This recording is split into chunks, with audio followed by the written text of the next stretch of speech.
इतने ज़्यादा डेस्परेट है अमेरिकन एंड ट्रम्प की तो हालत क्या ही बोलो, ठीक है। अपना हेकड़ी मारता फिरता था अल जोलानी, एक टेररिस्ट, इनका पाला पोसा हुआ, इनका बच्चा टेररिस्ट जो अलकायदा में था, फिर आइसिस में था, अल नुसरा में था, अब फिर इसको आके अल्टीमेट प्रमोशन मिल गई, सीरिया जैसे देश का प्रेसिडेंट बना दिया इसको। उसको बोल रहे हैं कि भाई तुम ज्वाइन करो fight against Hezbollah, but they are hesitant.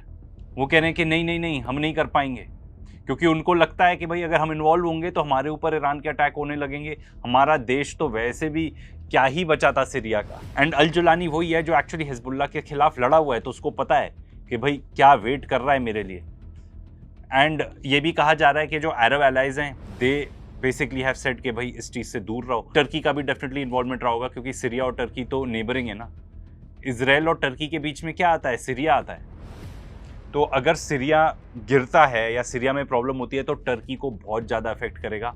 इसलिए मेरा ये मानना है कि अरब कंट्रीज़ के साथ साथ टर्की ने भी एडवाइस किया होगा कि भाई मत इन्वॉल्व हो। अब यूएस की अगर बात करें तो अब रिपोर्ट्स इतनी तक है कि इनके पास जो टोमाहॉक मिसाइल्स थी, जो मेजर वेपन ये लोग यूज़ कर रहे हैं, इनका मोस्ट इफेक्टिव वेपन है, 4000 थी। 400 मिसाइल यानी कि उसकी 10% तो इन्होंने पहले 3 दिन में, सिर्फ 3 दिन में फायर कर दी थी। आज के डेट में 19th डे है एंड 2026 में इन्होंने कितनी ऑर्डर करी थी ये नई मिसाइल्स? 57 ओनली। एंड कैपेसिटी क्या है बनाने की इसको? ऑलमोस्ट 100 मिसाइल्स बनती हैं हर साल। 400 आपने यूज कर ली 3 दिन में, ठीक है। आपके स्टॉक पाइल जो है ये पूरे स्टॉक पाइल हैं, पूरी दुनिया भर में आपने आतंक फैलाना है तो आपको बहुत सारी मिसाइल्स चाहिए, ठीक है। और आपने यहाँ पे 3 दिन में ही 10% ऑफ जो आपका स्टॉक था उसको खत्म कर दिया।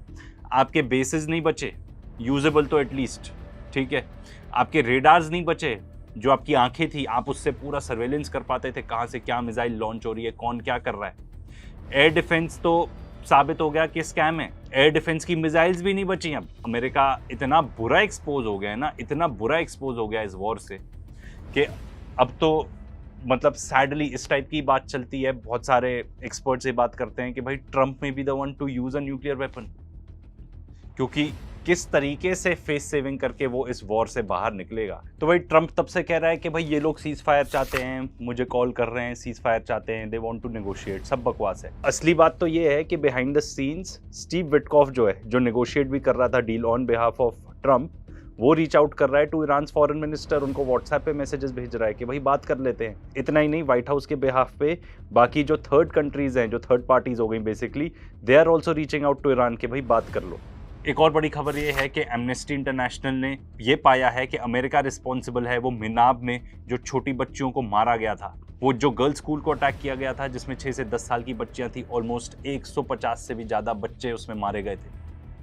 तो America is responsible for this. अब एमनेस्टी इंटरनेशनल ये चीज़ बता रहा है तो फिर आप खुद ही कंक्लूड कर लो कि कौन है सबसे बड़े टेररिस्ट। इसके अलावा दुनिया में तो एकदम ही पागलपन हो रहा है। मैंने ये वाली न्यूज़ देखी जिसमें ये बता रहे हैं कि भाई पॉली मार्केट, एक तो इस चीज़ को बंद कराओ यार, ये पॉली मार्केट को, हद हो गई। पीपल आर बेटिंग कि ईरान की मिसाइल गिर रही है, इजराइल पर लैंड करेगी कि नहीं। देखो इस पे भी इतना भारी मैनिपुलेशन चल रहा होगा क्योंकि गिरती ही होंगी।